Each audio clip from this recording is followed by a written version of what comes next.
Tennessee, Virginia, and there's more than the final score. It could be 51-13 or 58-16, but there's more to the final score than this. Give me some things that you want to see, Fred, out of this football team, because if things play as they should, it shouldn't be a close game. So this is not just one of those where just go out and get the win. That's all that matters. No, you need to see more than that.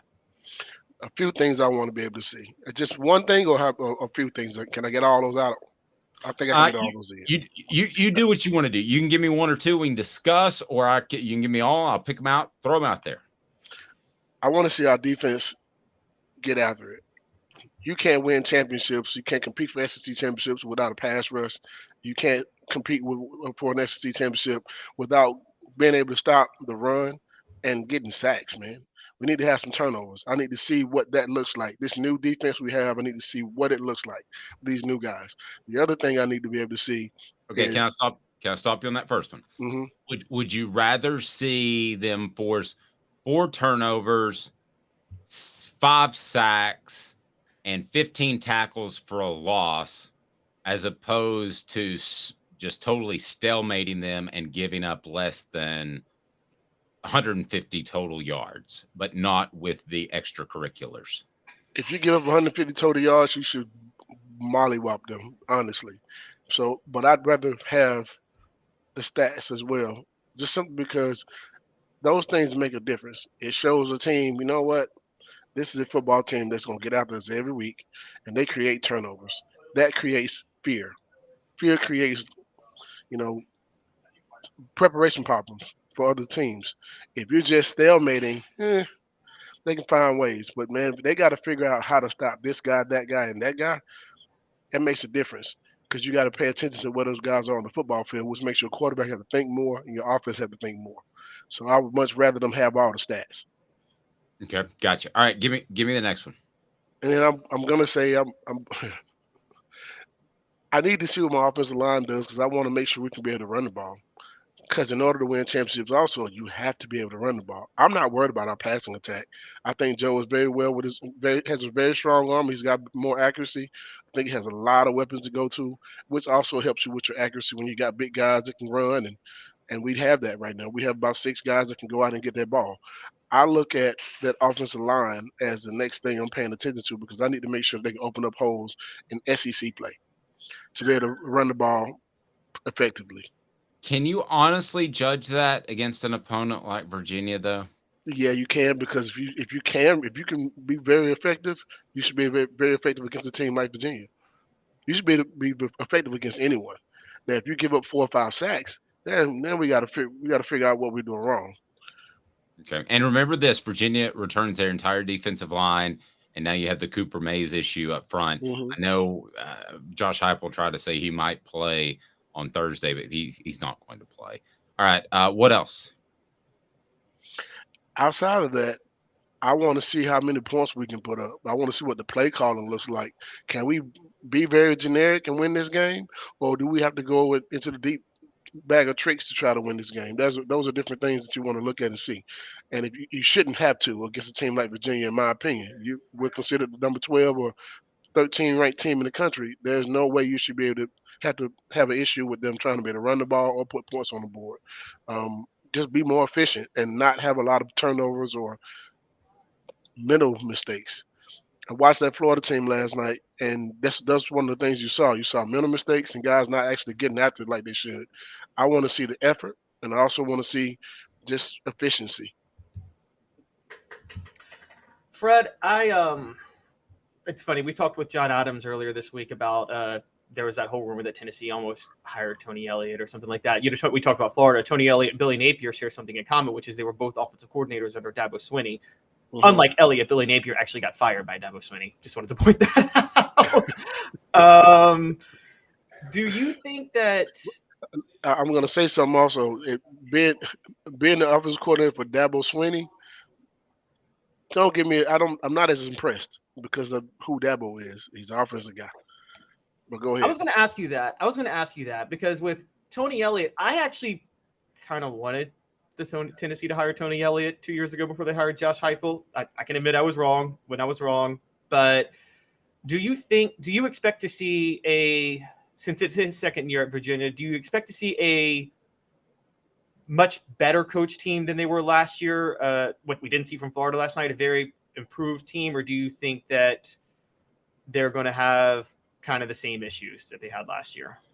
Oh, that's kind of.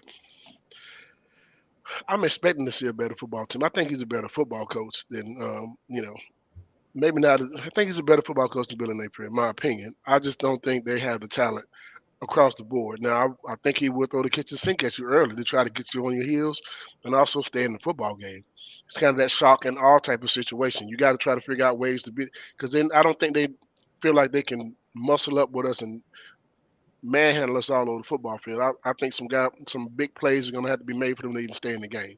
So I think those are going to be some of the things we're going to see from this football team. But can they sustain that for 4 quarters is the question. How do they look when they're down 21-0? Well, how do they look when they're down 21-7? We got to make sure we put that pressure on that football team to make sure they know who they're going up against and what they're dealing with. I see probably a better football coach team, but I think our team is a much better coach team as well. So I don't see them actually having the chance to be in the game, and it shouldn't be. You didn't mention something that I was hoping you would when you want to see other than a big win by Tennessee, and that is Nico. Male Ave. Don't you want to see him sling it a little bit? I do. If you're up by 28 points, he should get in the game. But you need to put those points on the board first in order for him to get in. That's the whole purpose of putting up that type of points, and also being very efficient on defense, so your young guys can get the opportunity to be in the game and get in the game. And that's your first few games of the season is when you get that opportunity. You should be able to get that opportunity against Virginia as well as Austin P. However, if you don't, man, I do want to see the young guys. I want to see Cam Seldon play. I want to see some of those young receivers play. I want to see a lot of those guys get a chance to get in the game and get something done. But I would love to see Nico get out there and do something. Yeah, me too. That might be that might be pretty high up on my list because I feel so certain that Tennessee is going to do the things, and I don't want to take anything just for granted. But I feel like Tennessee is going to do most of the things that you're talking about. So, give me a prediction. How do you think this game shakes out? Not only the score, but just your X's and O's view. And I know season openers are the toughest. Dave, you know what my stat line is, right? What is that? 300 yards or less, Yes. 3 turnovers or less. Yes. 3 turnovers or more, actually. Okay. So it's a couple fumbles or interception. I think those things could happen, and at least 4 sacks. That's what I'm looking for. That's what I'm expecting. That's what I'm saying is going to happen. But I'm also going to say that we'll put up a lot of points. Um, we averaged over 40 points a game last year. I'm looking at, and I see the score over there, Robert, 56-3. I'm going to go 56-14. Oh, 2 touchdowns.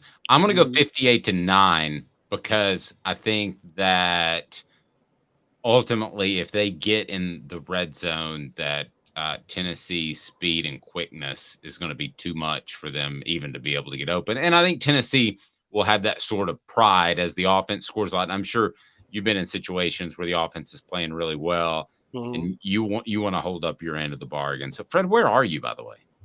Man, I came to get my wheel replaced. I guess I hit a pothole in Atlanta, and boy, if you know about our potholes, they're the size of New York rats. But so I had to come to Mavis Tire to get my wheel replaced. Well, Shameless plug, but yeah. I appreciate Always, the work they've done. always be prospecting. Give me a decision maker's name. We'll see what we can make happen. Absolutely, baby. Fred, you have a blessed day, a great weekend. A Football Friday with Fred is special in April, but it's super special in the season opener. So we can't thank you enough. Be sure and hit the like and subscribe button. Turn your notifications on because we'll have that Sunday show with Fred coming up on Sunday. So again, look forward to working with you even more. And Fred, we'll talk to you soon. Thank you, buddy.